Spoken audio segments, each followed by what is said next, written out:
I miss the days before the internet. I want to read you guys something that I wrote. Yes, I wrote. I've been working on this for about 2 weeks. I've got notes and voice notes, and I've tried my best to put it in a way that's presentable. Full disclosure, I did use AI to help me organize it, but this is actually my writing. I want to read it to you guys. Hopefully you enjoy it. I'm assuming you can relate to it, but I think it's pretty good. I think it's worth sharing. Again, I miss the days before the internet. I miss the days before the internet, not because they were perfect, but because they were intimate in a way that feels almost impossible now. Before the internet, time had edges. Specific moments began and ended without bleeding into every other part of your life. When you left the house, you were gone. When you talked to someone, you were with them entirely. You weren't half present while 1,000 other voices or distractions screamed at you from your pocket. Life felt more local, more contained, like it happened at a human pace instead of a global scale. I miss boredom the most. Real boredom, the kind that stretched on long afternoons and forced your mind to wander because there was nothing else to do. Boredom was uncomfortable, but it was also creative. It led to daydreams or stupid ideas. It led to curiosity. Now boredom barely has time to exist before it's smothered by a screen. I miss the moment where there was pause, waiting in line, sitting alone, standing still. Now we feel that instantly, as if silence itself has become something to fear. Before the internet, information held weight. If you wanted to know something, you had to work for it. You looked it up in a book, or you asked someone that might know, or accepted the fact that you simply wouldn't find the answer right away. That friction itself made knowledge feel earned. It almost made not knowing something acceptable. There was no expectation that you could or should have an answer for everything immediately. I miss how conversations felt. They weren't constantly interrupted by the subtle pull of a phone demanding your attention. When people disagreed, the argument stayed in the room instead of being magnified and judged by strangers. You could say something wrong and it was okay because mistakes could be temporary. Now mistakes feel like permanent prosecution. We had a different relationship with memories before the internet. Photographs were rare and precious. They weren't disposable vanity like they are now. Memories lived in your mind instead of on a screen. You remembered things imperfectly, but those imperfect memories felt alive. Now we document everything, and somehow that makes it easier to forget how it felt to actually be there. I miss being unreachable. There was a freedom in the fact that no one could get to you at any moment they wanted. If you didn't answer, it didn't mean anything. It just meant you weren't home. Today, silence is suspicious. Being unavailable requires an explanation. We were expected to be constantly accessible, constantly responsive, constantly on. The internet promised connection, and it delivered, but at a cost. We're connected to everyone, but deeply present with almost no one. We know fragments of thousands of lives, yet often feel lonelier than ever before. Comparison has become unavoidable. You don't just live your life, you measure it, you rank it, you wonder how it looks from the outside. What I miss most, though, is the feeling that life unfolded instead of updated. Days didn't refresh every second. Trends didn't rise and fall in a week.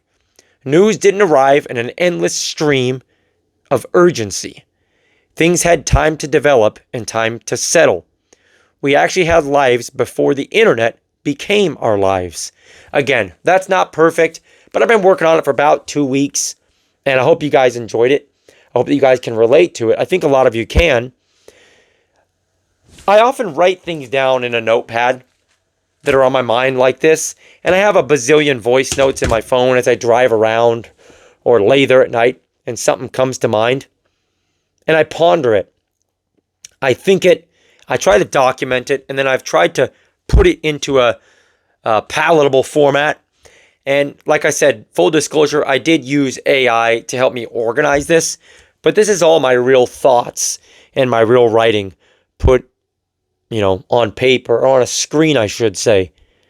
And I often think about life before the internet, or smartphones specifically, and it's a sad feeling. And of course, you can't just diss it entirely because there's levels of convenience that just can't be denied. Even myself, like I don't want to sit here and be ungrateful and deny the convenience of technology and how much it helps. But you got to admit, man, there's a level of the human element of life that's just missing now. Like we don't have it. Like I talked about in one of those paragraphs, moments were a big deal. Now you care more about documenting the moment than living the moment. It's crazy.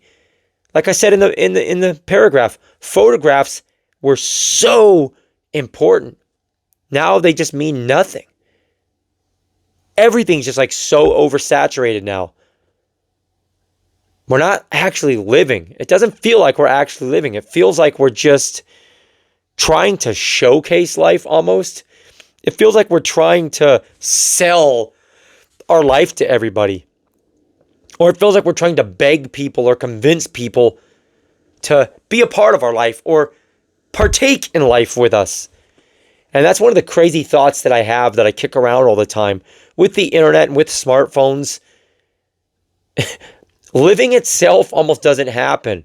It's almost like you're looking for the experience, or you're trying to sell the experience, or live it through someone else. People don't really appreciate little things that are super important. Like I've said in other videos, just petting a puppy or hugging a loved one. When you say that now, people almost get annoyed. Like when you tell somebody now, hey, hug a loved one, or say hi to a stranger, or pet a puppy, or take a minute to lay there and just stare at the sky and just let your thoughts rattle around in your head like marbles. People don't want to hear that anymore. People don't enjoy the leaves blowing. They don't enjoy the sound of the wind whistling through the trees. Like that all almost sounds like cringy to people. You almost get made fun of for talking about that now. And it doesn't bother me so much, but I still think it's weird. I think it's strange how experiencing life is almost a foreign concept to so many people. And the phones have just done that so much. The fact that we live through these phones and we don't live in real life. Isn't that a crazy concept? And I don't think it's too late. I don't think we're doomed. I think that we need to have these conversations more. I think that we need to actually take a second to audit ourselves, and we have to exercise and practice being present. Because like anything else, if you don't do it, it's going to be difficult. It takes time. It takes repetition. You got to practice that. You got to remind yourself. You got to be around other people that value it the same way that you do. If you sit there and just obsess over brain rot, scrolling a phone, that's what you're going to have. That's what your life's going to be. You are what you practice. You are the people you surround yourself with. Anyways, I wanted to share that. I hope you guys like it. Let me know what you think. I have many other random ideas like that and pages like this open where I've kind of just been thinking out loud. I haven't organized them in the way that I organized this one, but I hope you enjoyed it. If you did, I'll make more of these videos because I like to have deep thoughts and just random weird stuff like this that I get out on paper. It just oftentimes doesn't make it to the screen like this. So, like the video if you like the video. Let me know what you guys think. I imagine all of you can resonate with this a little bit. Keep your head up. God bless. Be well. I'm out.